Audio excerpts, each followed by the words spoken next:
To the Boston Celtics, congratulations on the NBA record, 18 championships.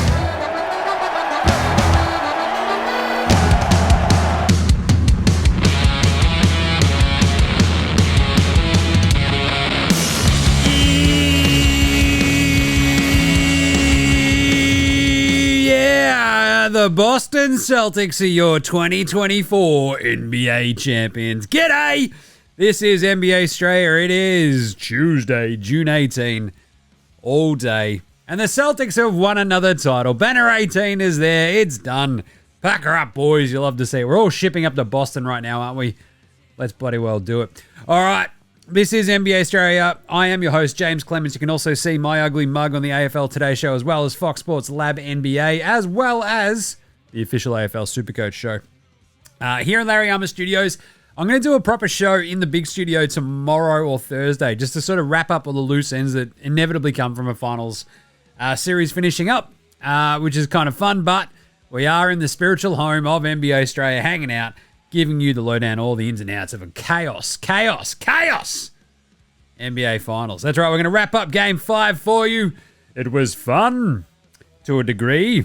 We'll do a big winners and losers, I think, on the next show as well from the finals. Today, we'll just sort of go through the game, look at what happened, how it all sort of unfolded, and a bunch of stuff like that. So we've got the NBA Straya Game Wrap. That means we've got That's Not an iPhone, Mate. No, Mate. Spud of the Night. Better than Lonzo Ball. We've got, the Magic Tweet of the Day, of course. We have the Legend of the Week in place of Dickhead of the Week as well. I just want to give out a couple of little extra awards there because why wouldn't you, Jim, he says. We've also got some awesome yeah-nahs from some listeners and from myself. We've got all, Unpopular Opinion of the Day, and of course, Outback Takehouse. A couple of crackers in there today. There is an Andrew Gaze Graham Mamba Award, and at the very end of the show, we'll look at, watch out, the odds and make a pick for next season. Because that's it, the season's over. I always get just roundly sad, a little bit depressed just by the simple fact that the season is done. But wow, the Boston Celtics did the damn thing, and how. They did it pretty bloody well. All right, let's bloody well get into it, shall we? Episode 1117 of NBA Straya. Let's go!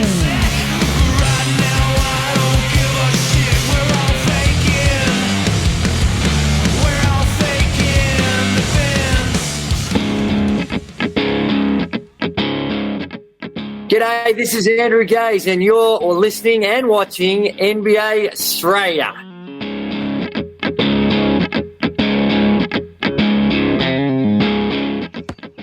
Watch out for the Shaq attack. You better watch out for the Celtic attack, people, because wow, did they never look like they were going to lose that game. We sort of saw this one coming as well, right? We broke it down on yesterday's show. And look, let's start today's show the way we start every show as well, with the daily. There's not much news beyond the fact that the Boston Celtics have won their 18th NBA title. They smash the Dallas Mavericks in a gentleman's sweep, win today's game just very, very easily, 106-88, which is pretty close, I think, to what I actually said on the live stream pre-game.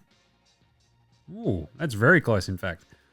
I think I might have said 113-88. So anyway, not bad there, Jim. Not bad. Thank you, me. Anyway, the thing is sometimes it's the most obvious answer, right? Sometimes it is that simple and that easy. And we kind of hit on that yesterday with the game 4 in the rearview mirror. Dallas had put up, the fight. They'd shown a bit of pride.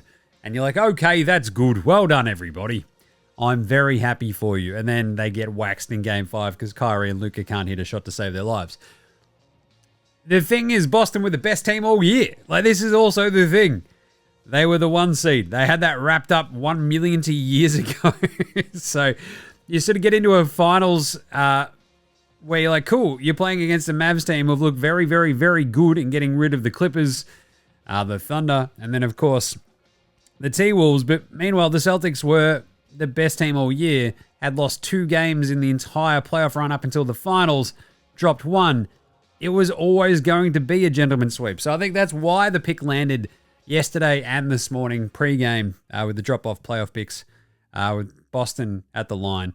And as I sort of mentioned as well, like I didn't mind an alternate one going up to about 13 points, and they absolutely smashed it out of the water. So they end up 64-18, and for the season, obviously that will be what? 80-21. That's pretty bloody good.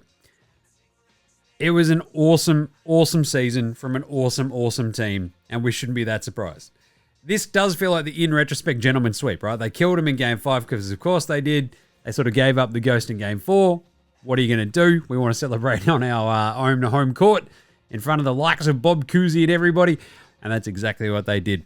An incredible, incredible, incredible matchup, I think, for the Celtics in this finals as well. Like, it sometimes does feel like that's simple and easy because it does feel like this might have been the easiest sort of matchup for them in place of someone like Denver or Minnesota, because Boston were like, hey, perimeter scorers, you know what we can do really well? Shut down perimeter scorers. Whereas at least Minnesota and Denver, it's like, Jesus, you got to slow down a big man, couple of big men, watch out. I still reckon they would have shredded Minnesota, but Denver, I'll talk about this later.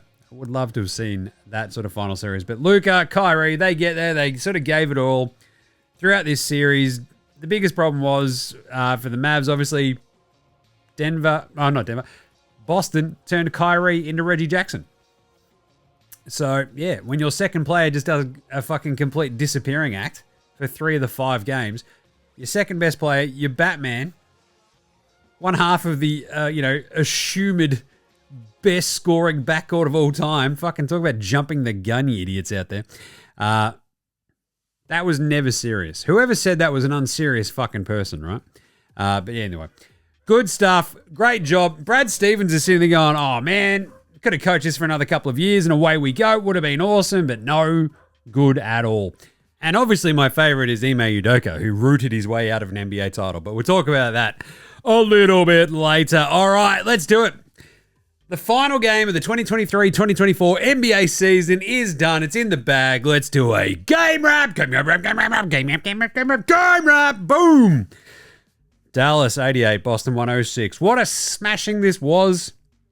It was a really, really gross start to the game as well, right? The Celtics 9-2 in the first few minutes. It was like 4.5 minutes, 5 minutes basically this game. Dallas started like 1 of 9 shooting from the floor. You had these horrible Luka step backs. And that sort of became the story of this game too. Like Luka and Kyrie just couldn't get clean looks, clean shots. There was a lot of these high arcing, really tough, well-contested threes. And you're like, oh, that's probably not great. And then nobody else was doing shit. So Jrue Holiday had scored the first 3 buckets for the Celtics, which was fun. Average Al Horford, above average Al Horford, wins his first NBA title, hits a 3 early on, away they went. Good recovery by the Mavs. They got it to 16, 13. 2 massive Josh Green threes. They shredded Porzingis on defense. Tingus Pingus gets out there, despite the injury, which was kind of fun. And it was nice to see him out there, wasn't it? They were targeting him on defense, though. And you kind of have that moment where you're like, I wonder how much more we see of him. Tatum started 0 of 4 from the floor. Brown started 1 of 5. And it was like 6 of 18 shooting for the Celtics to start. But it was 6 of 17 for Dallas as well. Dante hits a 3. He's wide open. And you're like, this is bloody good. They've got Dante out there in place of Tim Hardaway the lesser. They've gone with Greeny earlier. They've gone with Dante. Let's do it. And they had 11 points from the Dallas bench at that point. 21-18. You're feeling all right. And then it's like a 9-0 run basically in about a minute at the end of the first quarter that blew this game open. And the Mavs never really got close again. Like, it's that weird to sort of look at it, but they're up 21 at the half. This is what happens.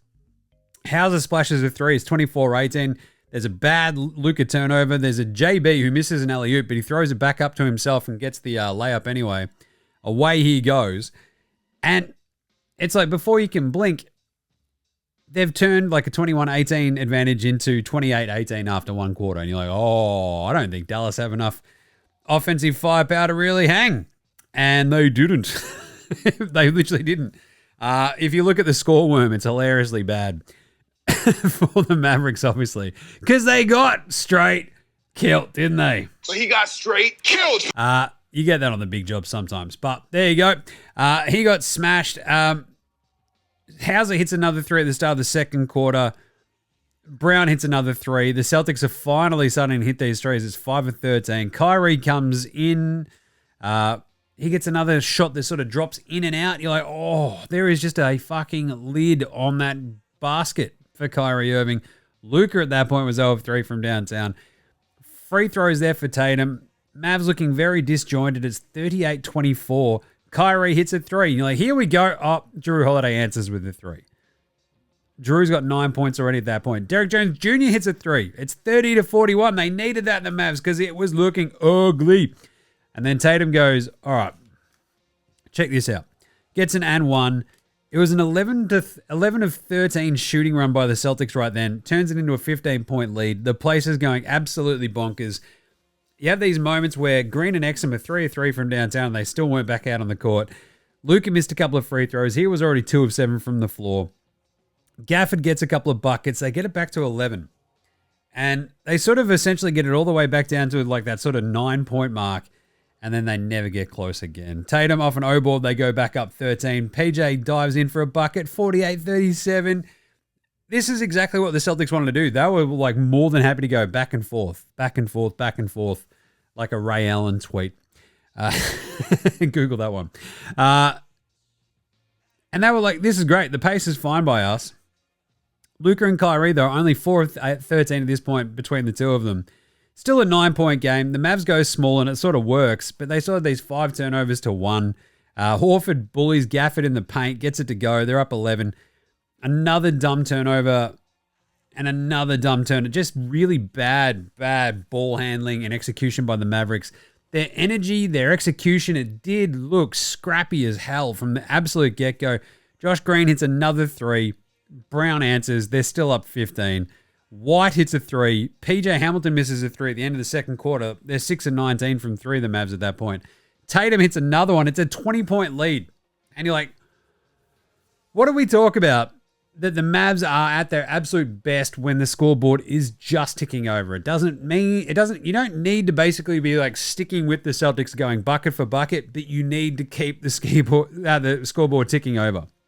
You can't have it just stay dead in the water for more than a minute because they get in their heads, they start jacking horrible shots, and then it all fucking unravels. It's exactly what happened in this game.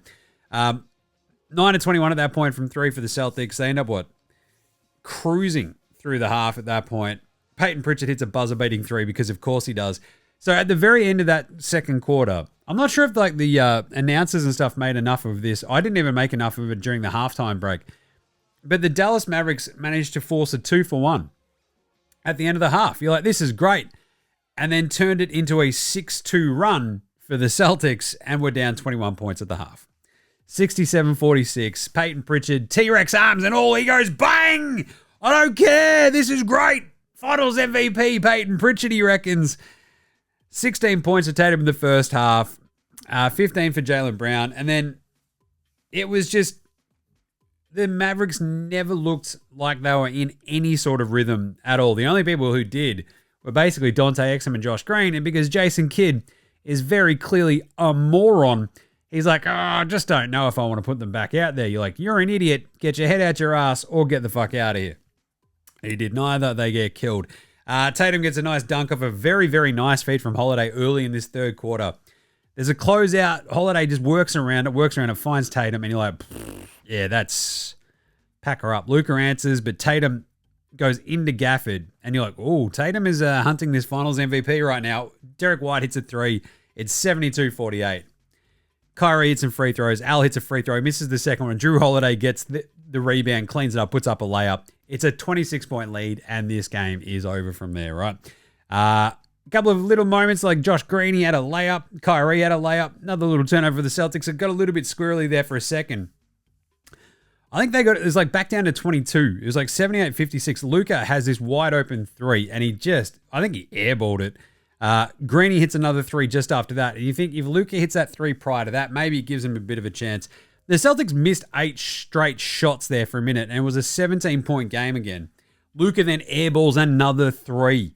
I think this was the point where he got to, he was 1 of 21 across his last 3 games from downtown. I don't know about you, but the Slovenian Andrew Gaze forgetting how to fucking shoot from downtown across 3 games of an NBA Finals might have cost his team a little bit. Hauser breaks the drought there, back up 19, away they go. Josh Green finally misses with 1:50 left in the third. Brown hits another jumper. It's 21 point. Green gets blocked at the rim. That was brutal. And PJ misses another 3. PJ Hamilton Washington also, I'll talk about him later. But he, like we all know PJ Hamilton Washington here on NBA Straya because he is an avowed restless, I'm always in the sort of calculations for Spud of the year, Spud of the night. He can also have like runs like he did against OKC where he turns into a combination of Scottie Pippen and Ray Allen. That was not this game. So it was a bit of a brutal one. 86-67 in the three-quarter mark. Dallas actually outscored them 21-19 in the third quarter because the Celtics went 2 of 10 from downtown basically and missed a million layups. Their shot chart is amazing, that Celtics team. They'd missed so much stuff in the paint, but they were still up 20 and you're like, yeah, this game is pack her up, we're done. 2 minutes in the fourth quarter, still a 19-point game. No one could hit anything. At this point, you're like, there's not enough possessions, basically, where Dallas can probably get into it, especially after PJ Hamilton misses another 3. Dallas missed 11 straight shots at one point, 11 to 23. Oh, it was brutal. Tingus Porzingis, oh, that's right. Old Tingus Pingus gets another one to go. He has a sick dunk. That's his last moment in this game, 88-67. Luka hits a 3. Derek White answers with a 3. And you're like, this is the story. Like, whenever Dallas, in the games that they lost, they would sort of have like a thing that broke the momentum of the Celtics, and then they just let them hit another shot up the other end, no problems. 91-72. Luka was kicking it up a little bit of a notch. Kick it up a notch. Bam! Bam, bam, bam. Yeah, it's going to be fun on the bun. It was not fun on the bun, even though Kyrie hit a 3. It's 94-75. Kyrie was like 4 of 14 at that point. Greeny and Kyrie both missed 3s on the same possession as well. And at the other end, Jaylen Brown goes coast to coast, and this is over. Tatum then goes, that was cute. Check out these back-to-back buckets. I'm going to make my MVP run. And there's just daggers all around. It's 102-78. The game is over. And there is like an amazing vibe. And this is why winning an NBA Finals at home is so bloody special. The last 4 minutes of this game, of Game 5 of the NBA Finals, were just a coronation. It was a vibe. It was special, and it was awesome. I loved every second of this. But Jim, weren't you going for Dallas? No, I tipped Boston. I want more basketball. That's all I ever want. But credit where credit is, of course, due, because it was right here for this Celtics team. The ovations for Tingus Porzingis, the Al Horford one, that is awesome. And Brown and Tatum coming off at the same time. Even Kyrie, as much of a giant fuckwit as he is, still got out there and like congratulated all his old mates, the team that he left in the dust and bounced to Brooklyn for. How'd that work out, Kyrie? Basically, daps up everybody. He has a good time. It was very nice of him. So, in the wash, 106-88, you've got Cornette out there. You've got Hauser. Hauser misses his third 3. Oh, that was breaking my heart right there at the end. Had it gone in, would have helped out you made Jim a little bit. But the 106-88 score line at the end, it felt completely right. That's, 4 of the 5 games the Celtics held the Mavs under 100 points, which is just absolutely absurd for a Mavs team that's been really good offensively and pretty bloody good defensively as well. So you have this like final score line where it's like 106-88, 106-99, 105-98, 107-88. Those are the games the Celtics won. And then the Mavs blew them out in Game 4. It is the absolute, this is what I said at the start. It is sometimes as simple as possible, right? They're the best team. And then you have like a gentleman's sweep where the Game 4, it's like, we're already down 3-0. We better, bit of pride. Let's go.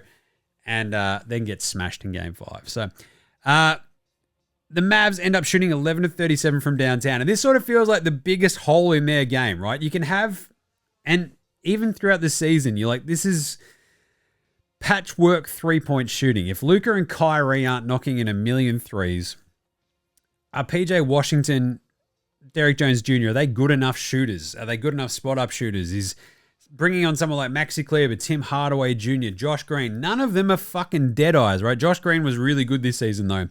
PJ is trick or treat. Same with Derek Jones Jr., Tim Hardaway the lesser. He and PJ Washington do the fucking Spider-Man meme of like, who's going to go 3 of 13 tonight? Check it out, boys. It still feels like that's the biggest hole in that team, right? Seth Curry, when he had like a bit of a minute a few years ago with Philly, with Dallas. It was like, ooh, this is how you use a Seth Curry. They need a dead-eye shooter, and away they go, right? Just one. They also need to figure out whether or not Jason Kidd can fucking coach or not, because having Josh Green play 22 minutes and Dante Exum get out there for 9 at the end is just egregiously shit. Like, as soon as Tim Hardaway, the lesser, stepped on the fucking hardwood floor, and Maxi Kleber did as well in the last roll of the dice in the fourth quarter, they should have fired Jason Kidd right then and there. Anyway, the game finishes, the confetti falls, and of course the stupid fucking, American tradition of giving the fucking owners the trophy before the players continues, which is gross. But Jason Tatum and Juice have a fucking moment together, which is beautiful. Al's stoked. Brad Stevens is hanging out. Joey Mars is like, oh, bro, now I get to be fucking as weird as I want because I've won an NBA title, bro. Fuck this. So that's awesome. So to wrap up the game, though, Luka ends up with 28 points, 12 rebounds, 5 assists, and 7 turnovers. They end up with 13 turnovers as a team, the 11 of 37 from downtown as well. It's like the sloppiness of Luka, the sloppiness of Kyrie, even though Kyrie only had 1 turnover and he had 9 assists in the end, there were so many weird, janky Kyrie possessions where he basically gave it to another dude in just a shit position because he'd half bobbled the ball. He'd gotten out of his rhythm, was sort of fucking up the possession anyway. And away they went. And it just sort of kept happening. You're like, this is bad Kyrie. This is the Kyrie that we all thought was basically cooked. And he ends up just having a shit night. Luka is the exact same sort of thing. The sloppiness. He shot 12 of 25 in the end, 2 of 9 from downtown. You can't have Luka going 2 of 9 and expect to win too many times. They did blow them out without him hitting a 3 in game 4, but still. 28, 12, and 5. 3 steals. The 7 turnovers is just a massive kick in the dick. One of the weirder ones was when Jaylen Brown slipped over and Luka Doncic slipped over. It's like, what are we doing here in an NBA Finals where dudes are just slipping over on a fucking wet patch? Did Mark Wahlberg throw his fucking protein smoothie on the court or some shit? Because that dude's probably not drinking beers, is he? 15 and 9 for Kyrie, but he shot 5 of 16. Gross! Ends up 3 and 9 from deep. 10 points, 0 rebounds, and 0 assists for Derek Jones Jr. Those are ancillary stats that you sort of need those guys like Derek Jones Jr. just to get a couple of weird rebounds, a couple of weird putbacks on the offensive boards, come flying in out of fucking nowhere. He has 1 block. PJ Washington was even worse. He had a team worst minus 26. He had 4 points on 2 of 7 shooting, 0 of 5 from downtown. Not exactly what you expect from Scottie Pippen mixed with Ray Allen. No shit, Sherlock there. Dan Gafford played 11 minutes. He had the 6 and 3. Lively turned back into a bit of a question mark. 2 points, 4 rebounds for him with 1 block and 5 fouls in 24 minutes for the rookie. Had nowhere near the impact that he had obviously in games 3 and 4. Most of that was because Boston was sort of playing him out of position and also just fucking driving at him time and time and time again. And anytime they had Kleber on the floor, he played 13 minutes. He had 2 points. He was a minus 12. 0 of 2 from 3. Thanks for coming along, Maxi Kleber. They attacked Kleber relentlessly. They attacked Luka relentlessly. And Lively was sort of left there by himself trying to clean up a lot of the shit. So in foul trouble, couldn't have that much impact. The story for me was Josh Green. Josh Scott Green goes absolutely bloody hammed as the Aussie. 14 points, 2 rebounds, 1 foul shot, 5 of 8 from the floor, and 4 of 6 from downtown. He absolutely bloody smashed it. 14 and 2. Josh Green can hold his head high. One of the very, very few Mavs who can after this game. I already mentioned Maxi Kleber was shithouse. Dante Exum ends up with 4 points. He hit that nice 3 early, and then Jason Kidd buried him because Jason Kidd, again, is a fucking moron. 1 or 2 from the free throw line as well. 3 points on 3 minutes for Jaden Hardy right at the end, a bit of garbage time as well. Tim Hardaway, the lesser, played 9 minutes, went 0 of 1, and did absolutely fucking nothing. I don't know why or what photos he has of Jason Kidd in what compromising positions, but it's fucked. So the 29% from 3 is a killer, 11 of 37 from deep versus 13 of 39. This is another one where the Celtics get a win despite not attempting 43s. They still hit more than the Mavs. And if we go back through the entire series, what happens when you hit more threes than the other team, Jim? You win. It's exactly what has happened this entire series, right? So in games 1, you had 7 versus 16, 6 versus 10 in game 2, 9 versus 17 in game 3. Mavs went 15. Celtics hit 14 in game 4. Who won that? The Mavs, and then today. So win the 3-point battle, win the game. That's where it landed. For the Celtics, a lot more interesting gear here, right? Like Tatum had an interestingly weird slow start, but then got really cooking in the second quarter. Ends up with 16 first half points. Ends up with 31, 8, and 11. 2 steals, a plus 18. 1 of 7 from deep. 11 to 24 overall. Played his ass off and was very clearly MVP hunting at points. I loved that. 21, 8, and 6 with 2 steals for Jaylen Brown. He shot 7 of 23. Talk about MVP hunting. It took a couple of weird wonky ones there for a bit. 2 of 9 from deep. 14, 8, and 1 with a couple of steals and a block for Derek White, who banged his face into the hardwood, sent one of his teeth all fuckarooing. There's some incredible photos, but the only shots he hit were threes. He went 4 of 8 from deep and a couple of free throws as well. Drew Holiday, love this game from him. Set the tone early, 15 points, 11 rebounds, 4 assists, shot 7 of 14. There was a couple of shots in there. If Drew hits them, he probably wins MVP, if you ask me. 1 of 3 from deep. Al Horford, 9 points, 9 rebounds, 2 steals, 2 assists. What a great game from above average Al Horford. He was absolutely sublime at his role. 3-6 from the floor, 2 of 3 from deep. Al Horford just goes out playing as dudes who could basically be his kids easily in the case of Derek Lively, who's like, 19, 20? And average Al Horford is 400 million years old. So great job by Al.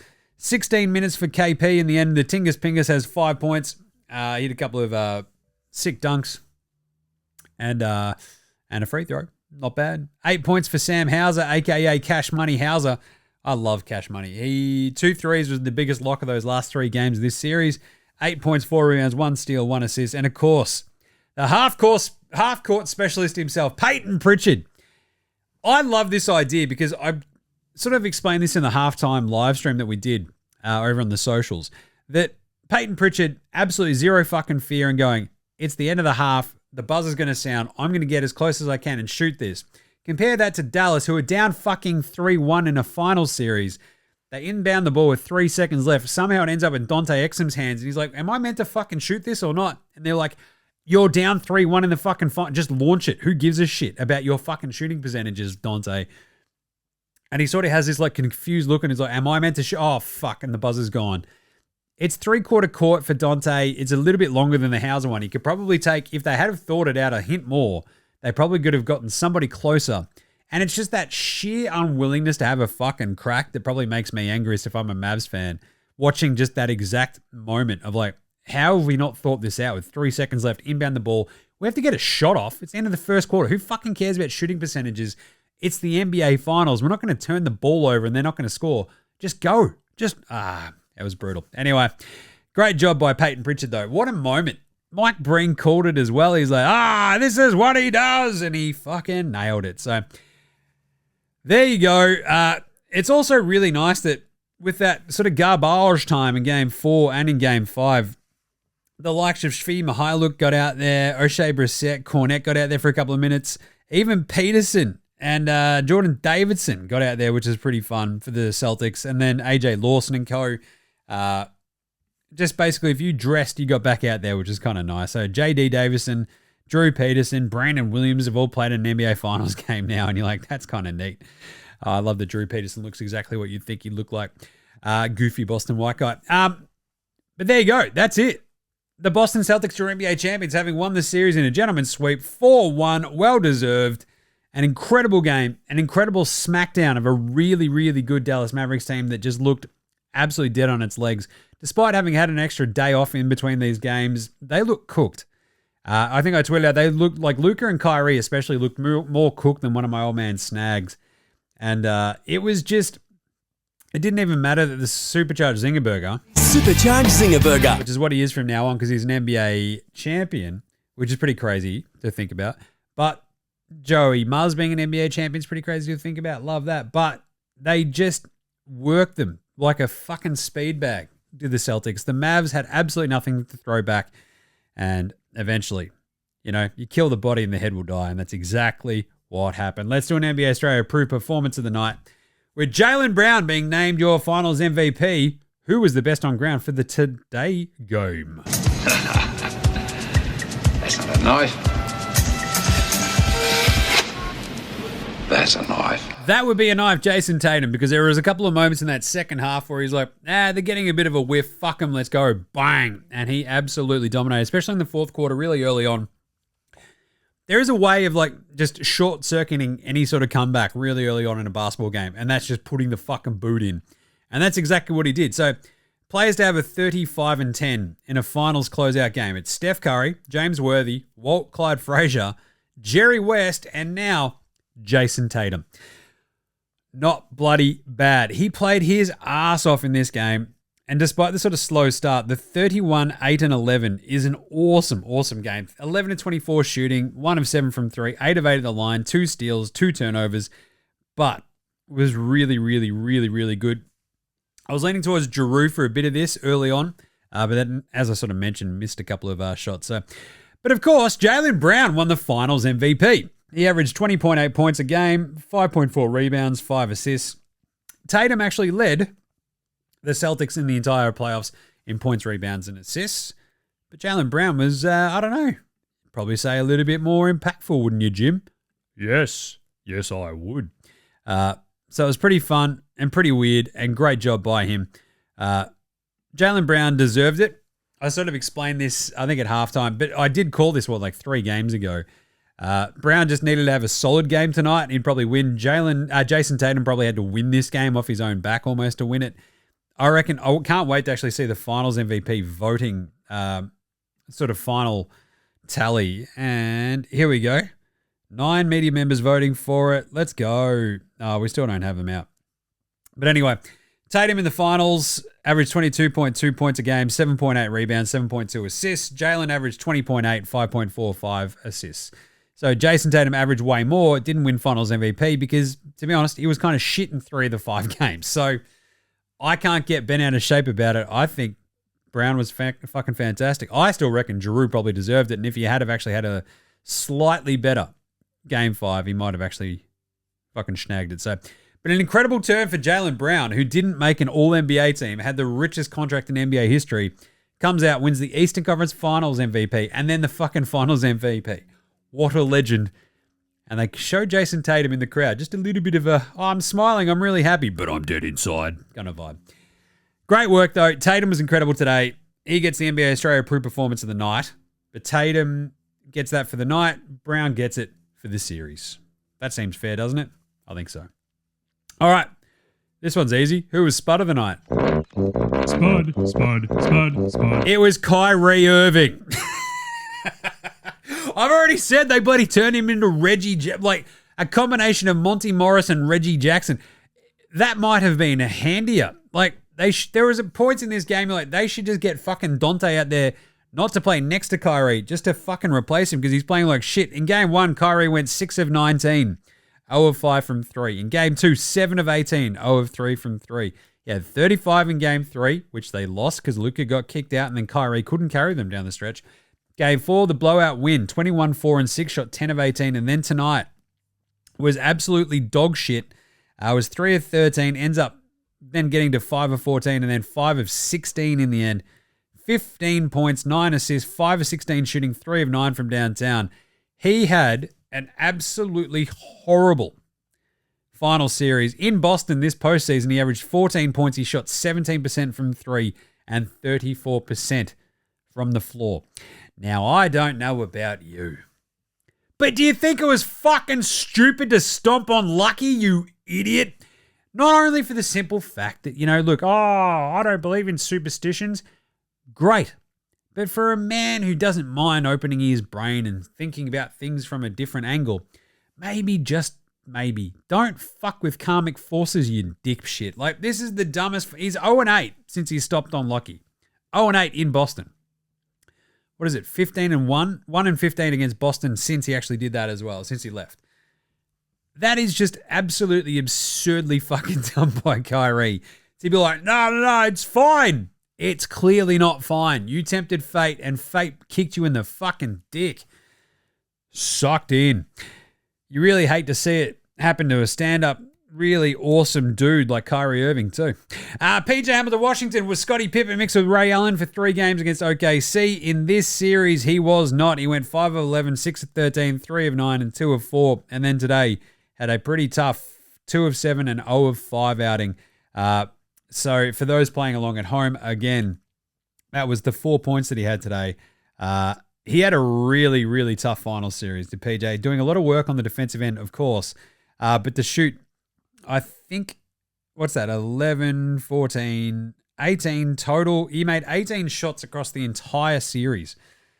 18 total shots in 5 games.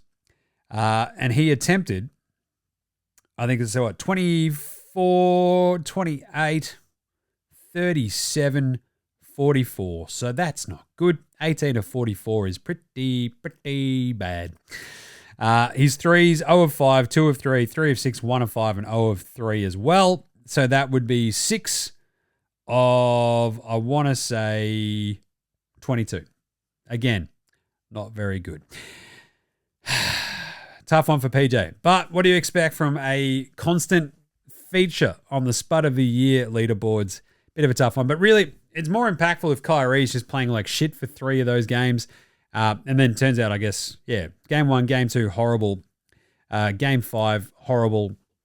And just really tempted fate and got kicked in the dick by it. So, not ideal. Kyrie Irving, Spud of the finals. All right, how about old mate, no mates?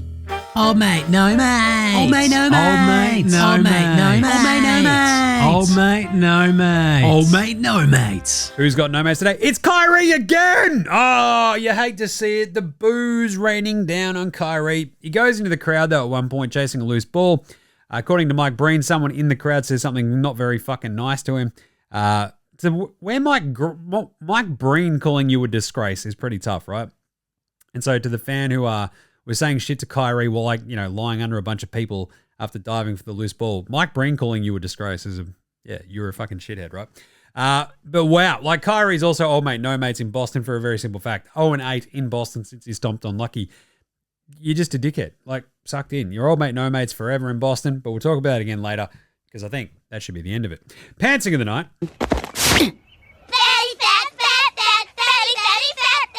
Derek White leading the NBA Finals in blocks is a pantsing for every big dude out there. He's 6'4", but also he blocked Derek Lively on a dunk today. Josh Green also copped one too from behind. It was a bit of a rough one, but Derek White blocking Lively was particularly, I thought it was particularly egregious because Lively's 7 foot. Derek White's a guard. He's pretty small. The little guy came flying in there. He also had the bung tooth. That was pretty awesome. Derek White pants Derek Lively. That's Derek on Derek crime. You don't hear about that much these days. But it was pretty bloody good.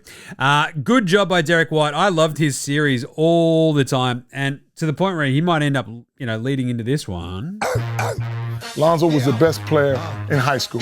He was the best player in college. You think he'll get to the pros and be like, I made it to the pros, now I can be average. He's coming for everybody. Coming for everybody. Derek White led the finals in 3-point makes, which is very cool. And very appreciated because it was one of my tips prior to this. But he had 14, 6, 16, 18, and 15. Was very consistent all throughout the series. He hit 4 threes, 2 threes, 4, 4, and 3 in the 5 games. Absolutely smashed it. And you might remember, he was the 29th pick in the 2017 draft. Oh, geez, that's a pretty interesting draft, isn't it? Yeah, not bad. There's a couple of big names in that one, Jim. Who was in that one? I don't know, some bloke. You might remember. Oh, that's right, Lonzo Ball. That's right, the bloke who's picked 27 picks after him in 29th. Derek White is now an NBA champion. Is that right? 2017? Yeah, 29th pick to the Spurs in 2017. Is now an NBA champion. And Lonzo Ball has not played a playoff game. So we threw this out there last year to have it as better than Lonzo Ball. I think we might have to change it to better than Ben Simmons because the punching down on Lonzo Ball at this point just feels sad. I'd rather wait until he comes back to the NBA and actually hopefully gets back out there on the court before we start dumping on Lonzo Ball. So I think officially we might, heading into next season, change this to better than Ben Simmons. It sort of fits very nicely as well. We'll just have to find a better drop, which hurts. But anyway. Sam Hauser as well for better than Lonzo Ball. The great white hope, Cash Money himself, was fan-bloody-tastic all the way through the back half of this series, the last 3 games. Sam Hauser was a weapon, which I very much enjoyed because I was betting on him pretty, heavily. So thanks a lot, Sam Hauser. You helped out your mate, Jim. Sam Hauser, in fact, so the fact that he sort of became the one reliable bench guy that they kind of between Pritchard and Hauser, it's like Hauser's actually going to hit some shots. He was getting pretty solid minutes throughout that run too, right?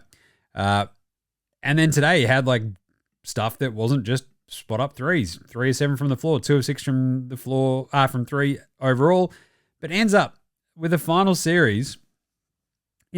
Bloke's only in his second year. Like, it's pretty crazy. He had 8 points in Game 5, 14 and 4 in Game 4, 9 points in Game 3, and that came after 8 and 2 in Game 1 and 2. So, bloody good job, Sam Hauser. I'll tell you what. And we'll replace Dickhead of the Week. Dickhead of the Week. I think we'll go with Legend of the Week. So Al Horford, 1,264 NBA games before winning an NBA title. You love to see that. He is now scratched off that list between John Stockton and Karl Malone. A couple of absolute weirdos. So Karl Malone played 193 playoff games without winning a title. Al Horford, 185. John Stockton, 182. So that was pretty cool. That was awesome. What an absolute legendary gear of a ride this has been with Al Horford. Goes to Philly, gets paid, goes back, ends up having a year off basically with OKC, ends up in Boston and wins a bloody title. Not a more deserving bloke. If you sort of think about Al Horford and that, I don't know, depending on what vintage you are, you might remember his pretty incredible Florida Gators teams that won the back-to-back NCAA titles. First team to do that was the Yukon Huskies since the Florida teams. And he was the number 3 pick back in 07. If you think about the 07 draft, it's like that feels like it's not that long ago, but it is now 1 million years ago.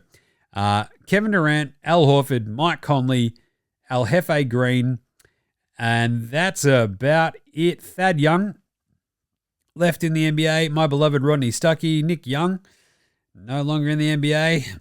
It's getting. Jared Dudley's been retired for years. Like, I don't know, man. It's pretty crazy how long ago that was. So, incredible work by Al Horford. Stoked that he won a title. That is bloody awesome. And there you go. Let's do some NRs after this magic tweet of the day. That's right. We're all waiting for it. The magic tweet of the day. Oh, geez, these are particularly delicious. Isn't that right, Magic?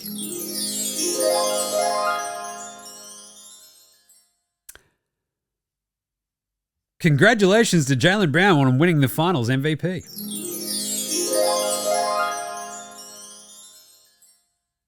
Celtics GM Brad Stevens trading for Jrue Holiday and Kristaps Porzingis was an MVP move that made the Celtics the best team in basketball this year. Adding Holiday made them the perimeter defending team in the league. Premier defending team in the league? Or whatever. And adding Porzingis made them the most explosive offense and best starting 5 in basketball this year. Thanks, Magic.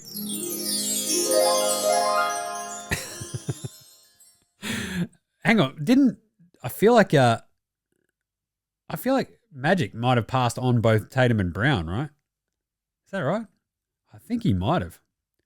When he's in charge of the Lakers? Oh, that's an interesting one. Just say, thanks, Magic. Oh, I love this though. But he did, before the game, he's tweeted out, I have my popcorn ready for the battle tonight between the Celtics and the Mavs. And then we have congratulations to the Boston Celtics majority owner Wick Grausbeck, Coach Joe Mazzulla, their 3 leaders, Jason Tatum, Jaylen Brown, Jrue Holiday, and the rest of the team for winning the NBA championship.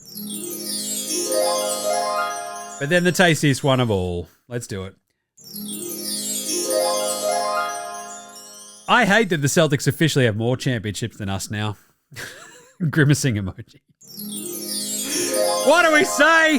Thanks, Magic. You know that's going to just kick him in the dick. I love that. Tough one for Magic, but there you go, Celtics fans. I'm sure you would have loved those ones from Magic. All right, let's do some YNRs right after this. This is Cam Glidden. This is Anthony Drimmick. This is Mitch McCarron. This is Jason Kadee. This is Darryl McDonald. Hey guys, this is Hugh Greenwood. Yo, what's going on? This is Illy. This is Mark Worthington, or commonly known as Wortho, and you're listening to NBA Straya. You're listening to NBA Straya. And you're listening to NBA Straya. And you're listening to NBA and you're listening to NBA Straya. And you're listening to NBA Straya. And you're listening to NBA Straya. You're listening to NBA Straya.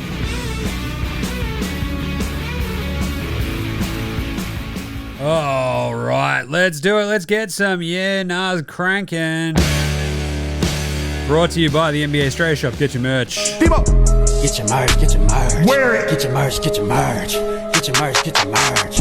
Yeah, you're not wrong. I've got a couple of good yeah nahs there from some listeners, so let's knock these over. And then we'll do an Andrew Gay's Great Mamba. We'll do the Strayan Player Watch. We'll get out of your hair, but fun times. Can the Mavs win the series still? Yeah, nah, no, because it's over. They never sort of felt like the team that could come back from 0-3. Like, even though Brown and Tatum's Celtics have had like this history of like, you know, just crapping down their leg. If Luka had a little bit more of the svelte, I'm actually in shape kind of vibe and felt like he could force his way through a combo of Brown and Tatum and have like an offense that just was revolving around him and he was putting them all in the best place to succeed, maybe, but it never felt like that at all in this series, right? Some of the turnovers today were really, really particularly weird. He'd be like throwing the ball really fucking hard and like the Celtics are players like, I'll just put my hand in front of that and we've got it now. The slip over, all that sort of shit.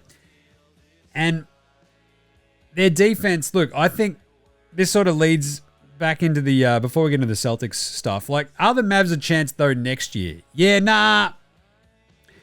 On one hand, yeah, they will sort of be, they're at least a lot better built to contend. Especially after the trades they made with PJ Hamilton-Washington, with, you know, with Dan Gafford, with another year under Lively's belt. It feels like there's a much better core there in place in Dallas than there was prior to those trades. And you're like, this is good. They've got something to build on from here. But the problem is the fucking West is a murderer's row. There is absolutely zero guarantee that Luka will ever be back in the fucking finals, right? You think about Dirk in 06 getting just mauled by the Heat and then what? Getting smoked in that fucking first round 1-8 matchup by the We Believe Warriors and then basically wandering the wilderness for 3 more fucking years until 2011 comes around and they beat the Heat in a crazy upset. Like, nothing is granted in the fucking West. Like, you've still got to go through Denver. You got to go through OKC. You've got a nascent, ascendant, amazing-looking Minnesota team. Who knows what's going to happen there? You've also got Phoenix and the Lakers, these two big old dog contenders. You've got the Clippers, who they just ran through. But at the same time, if Luka's, like, going to stay at this level of, like, fitness, like, do you trust him to go against Kawhi for a few more cracks and actually get past them each time? It's really fucking hard. Let alone the Warriors, the Pelicans, Wemby. Like, this was a really good shot for the Mavs, and it never really quite felt like their offensive cohesion around Luka was on point properly like it had been at different times. Like, he was still putting up pretty good numbers, but they were still really just never properly in rhythm. Whereas, like, you watch something like Denver and there's always a solve. You watch Jokic, he's always solving shit. Luka, it felt like he could solve his one-on-one matchups a lot, but it didn't really feel like he was solving the rest of the shit for the rest of his teammates, and that's more of the worry. And when Kyrie goes completely off the fucking boil like he did in a couple of those last couple of series, yeah, it gets a lot fucking harder really quickly. So are they a chance next year? Look, that's the thing. You've got Luka. You've got a top 3 dude in the NBA. You've always got a puncher's chance. It's fine. Get another shooter. Away you go. Replace fucking Kleber. God damn. Hardaway. What are we doing? Ugh. Anyway. The Celtics. Let's just do the fucking Celtic stuff now. Can we? Are they a chance to go back-to-back? Yeah, nah, yes. That entire fucking team is basically under contract for next year. They're feeling awesome. Between Brown and Tatum. Extending Giroux. The Derek White sort of zinger stuff, look, that's still up in the air. Wick Graspek's pockets are deep enough and stuff like that. But they look awesome. They look absolutely set up to contend for years on years on years. And there's one person that you got to remember in all of this. It's like, yeah, cool, Brad Stevens put this together. He also sacrificed Marcus Smart. Oh no, what will we do without our veteran leader? Win the fucking title. To the point where we'll get to that in Outback Takehouse. But this is it. They made the hard decisions. And like that sort of shit is a really fucking hard decision to make. He's been there a million years.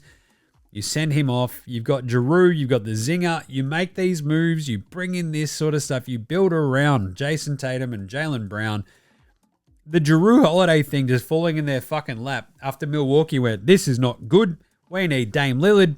Dame being out of shape and just a bit shit all year. Fucked Milwaukee. Jrue Holiday's like, cool, I'll just chill. Ends up on the Celtics. They're like, this is fucking great. He's exactly what we need. Milwaukee basically gifted Boston like the remaining piece. And away they fucking go.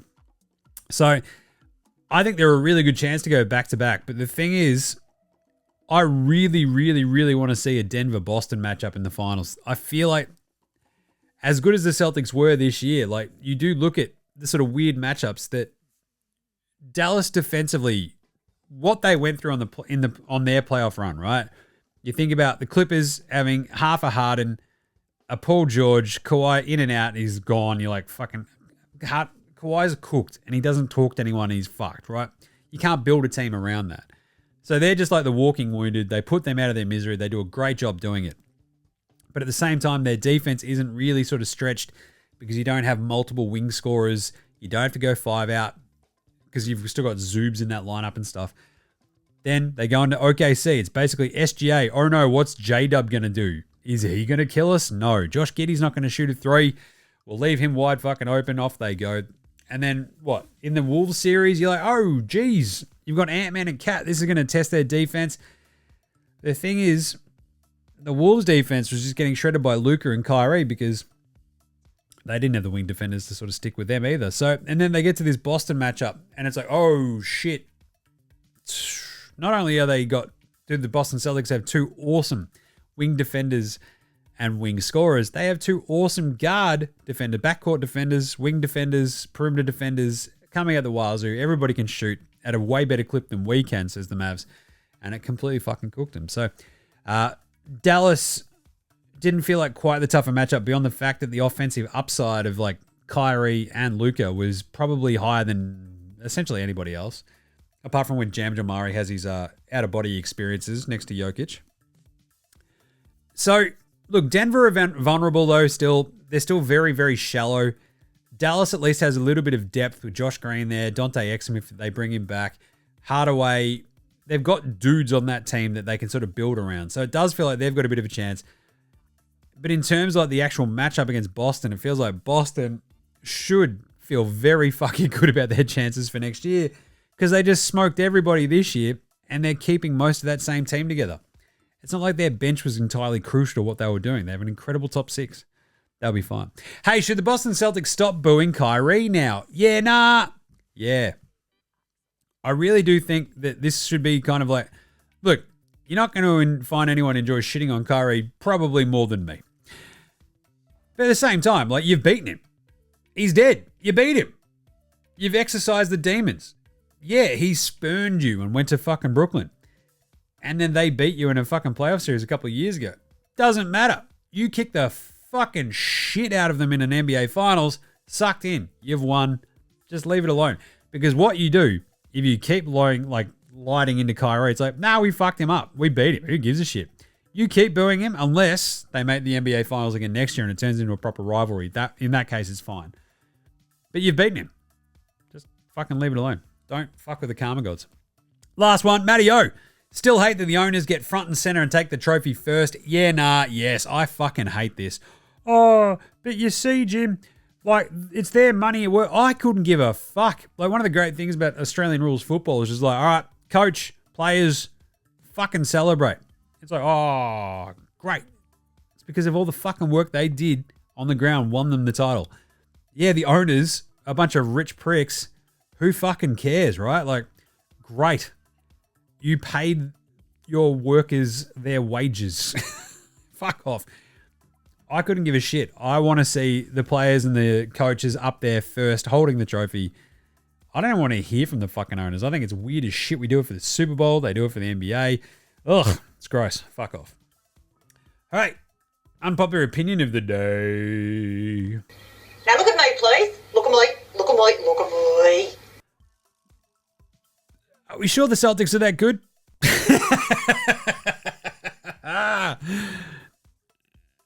I mean, they are obviously awesome. It is still funny that we always still get to say, well, you know, on the way to winning this NBA title, They beat an 8 seed, a 4 seed, a 6 seed, and a 5 seed. You know? Just saying. Oh, no. You can only beat who's in front of you, and they kick the fuck out of them. So good on them. What about Outback Takehouse, Jim? It's Tuesday at Outback. You know what that means? Oh, yeah. Took the squids to daycare and school this morning. And we just came across, that's right, a bit of flattened possum. So we just chucked it underneath the pram. We brought it home, chucked her on the grill. And there you go. Flattened possum. It's a local delicacy. And it's only at Outback. And today's flame grilled take is Marcus Smart wasn't a culture setter in Boston. He wasn't a veteran leader at all. He was the one holding the team back, obviously. As soon as they ship him off, they win the fucking title. He was obviously the problem from the bloody get-go. Marcus Smart. It was all his fault. Only at Outback. And here's another flame grilled take. For the Celtics to actually validate this title after having beaten nobody on their way to this NBA title, they need to beat the Denver Nuggets next year. Only at Outback. Oh, sure. I still reckon that would be a great matchup, though. Give me Denver-Boston for all the marbles next year. Denver win it last year. Boston come up, win it this year. Denver nowhere to be found, bowing out in the second round. But I think most of all, what I would love to see, and I'm sure most Celtics fans would love to see, I was bemoaning the simple fact, right, earlier in this playoff run. So after the Tatum and Brown Celtics make another Eastern Conference Finals, my entire point was like, it's really hard to think of this as an era until they have the ultimate success. They finally have that. And it really does feel like a proper era now, right? You sort of go from when they're drafted to now. It's like this 7-8 year period where they've just been fucking dominant, and it finally culminates in a finals win.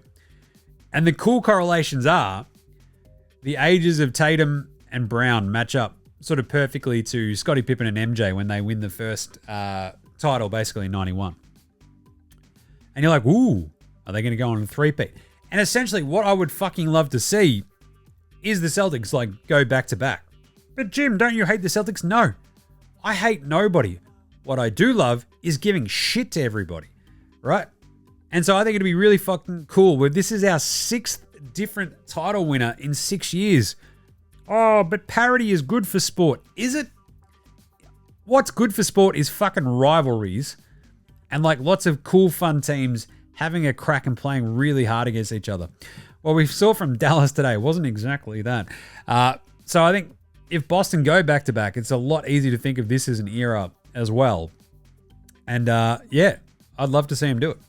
We'll talk about that again in a second with some of the odds. Let's take a quick break and have a listen to the Australian Player Watch and look at their final series, shall we? Right after this. This is Joe Ingles, and you're listening to NBA Australia.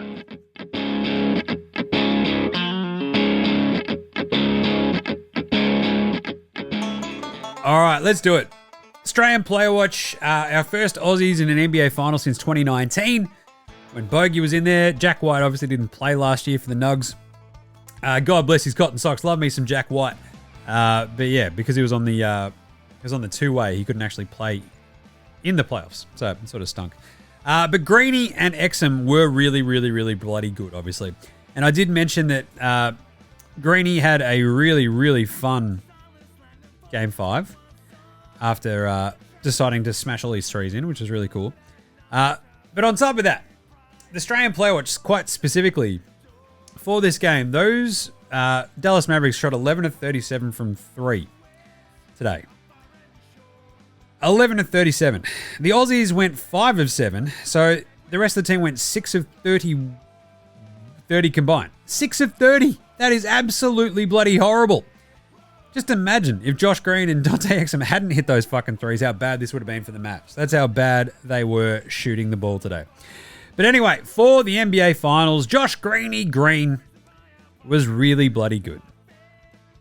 He had 14 points, 2 rebounds, 1 foul in today's game. He shot 5 of 8 from the floor, 4 of 6 from 3. Bloody fantastic. They came after 3-5-1 in game 4, 3-3-2 with a steal in game 3, 4-1 and 2 fouls in game 2, and 3 points, 3 rebounds in game 1. Basically, he warmed up to it and ends up shooting a pretty handy What's that? 6 of 11 from downtown across the series. Pretty handy. A couple of steals. Very nice. To the point where you're like, maybe you should have been playing him like 22 minutes all the fucking time, Jason Kidd. You absolute moron. Dante Exum, kind of same sort of vibe. Where today, he goes 1 of 1 from the floor. That was that 3 that he hit. He also had 1 or 2 on the line. So 4 points in 9 minutes. Not bloody bad. He had 10 points, 2 rebounds and a steal in game 4. 2 points in game 3 where he played the 3 minutes. 3 points, went 1 on 1 from downtown in 11 minutes in game 2. And then got it there for 5 minutes in game 1. Had 2 rebounds and an assist. Didn't take a shot. So he shot the piss out of it. And this was kind of like the nicest part about the Dante Exum NBA Finals. So when he got out there, he'd sort of lost confidence in a lot of his shooting, I think, across the rest of the playoffs. And that caused Jason Kidd to lose faith because Jason Kidd is, again, a fucking moron. So Dante gets out there, and for this entire series, an NBA Finals, he shoots 7 of 10 from the floor, including 4 of 6 from downtown. It was bloody excellent. Blow it out your ass, Jason Kidd. You absolute flog. All right. Great job by Dante and Josh Green, though. They represented Australia awesomely. I can't wait to see them in the Boomers. That's right. I've pivoted straight to the Boomers. I'm in the Boomers jersey if you're watching this one on the old YouTube. Loving this. So just saying. All right. What about an Andrew Gaze Graham Mamba Award for Outstanding Achievement in the Field of Excellence? Andrew Gaze Grey Mamba.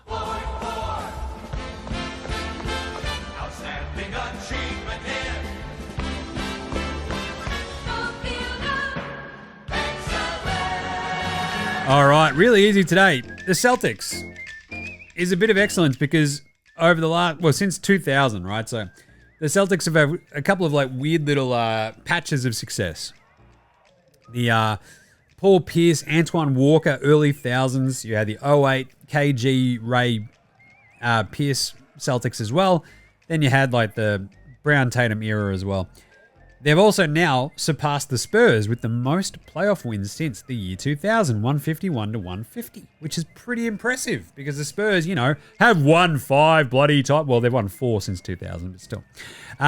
Bit of excellence though. Jason Tatum is the first player in Boston Celtics history to have 30 points and 10 plus assists in a finals game. That's remarkable that he's the first Celtics player to have ever done that, considering their long and storied history, 18 banners, etc. Pretty incredible. So, Tatum is 26. He's a 5-time All-Star. He's a 4-time All-NBA.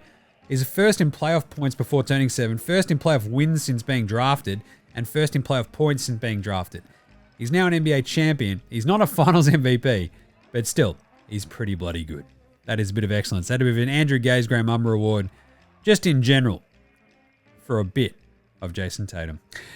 We will do a great moment in NBA Straya stat history on the next show when we do some winners and losers. Let's do a bit of a Patty Mills Gameday Baller Gameday Twitter check-in, though. Because we've got a bit of a Patty update. He's just doing lots of stuff. Is our Patty? It was right there. Where'd you go, Patty? There we go. Day 30 of his road to Paris. Recovery, treatment, lift, court, mobility, recovery, and treatment. Chase the vibe to Paris. So shoemaker stretch, Kang squat, spider lunge hold, pigeon good morning, butterfly back stretch, and assisted scorpion stretch. I could do that. I reckon. Either way. I don't expect Dante or Greeny to have posted anything as of yet. Let's have a look. Nothing from Dante. Bit of a tough one, as you can imagine. And Greeny, same sort of vibes. So, yeah, Josh Green. Yeah, nothing in there. Get that on the big jobs, though, boys.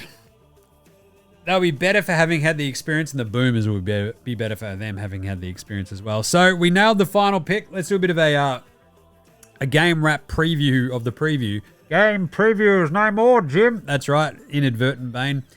Because that was the final game of the NBA season, and we did pick it correctly. Celtics minus 6.5. Happy days.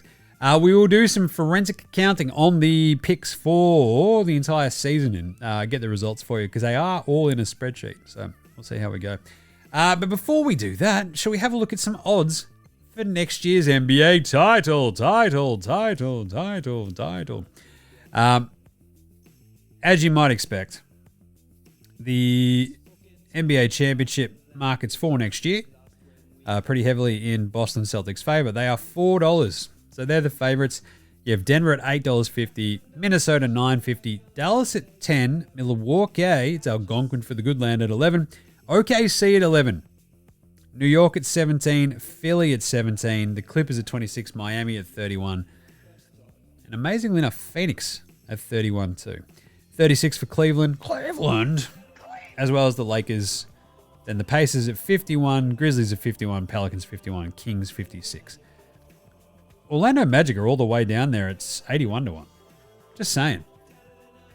That's an interesting one.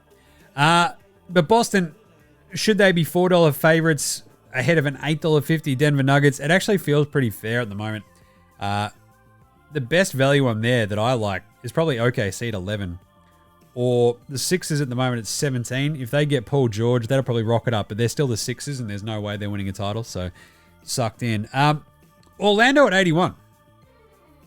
I feel like having had, their little run this year, making the playoffs, if they actually get a fucking point guard who can do anything, they're an interesting look.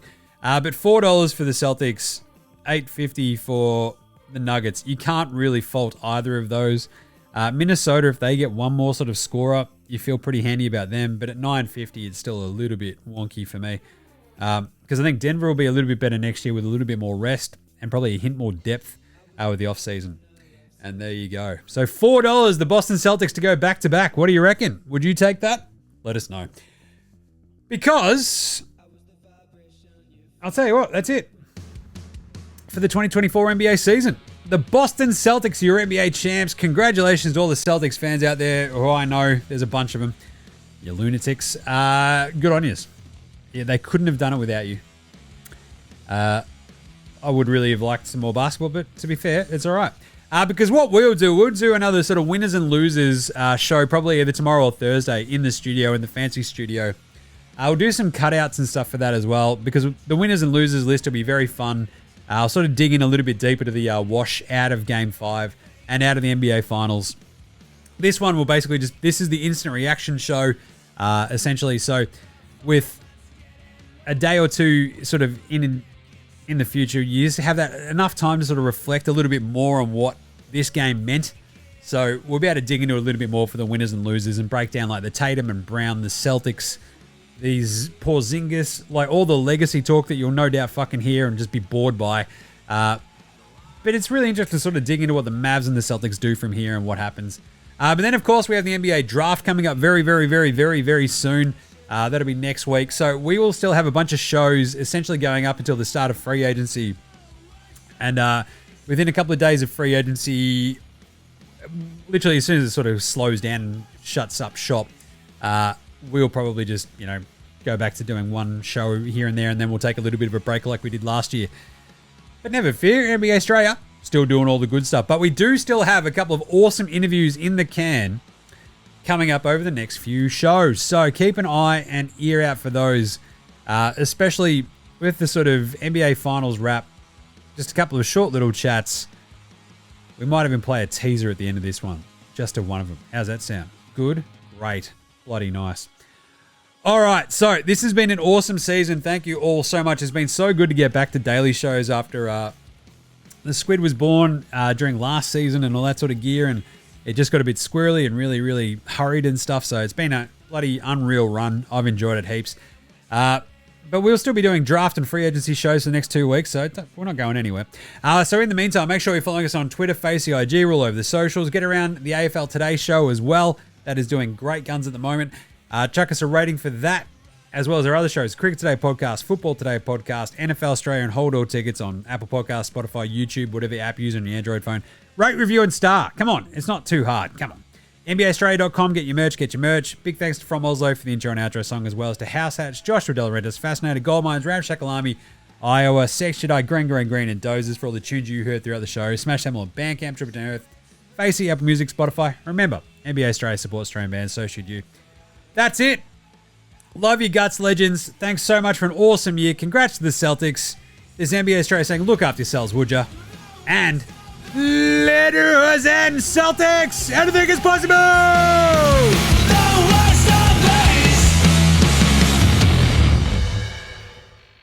The worst of This is Josh Giddey. You're listening to NBA Australia.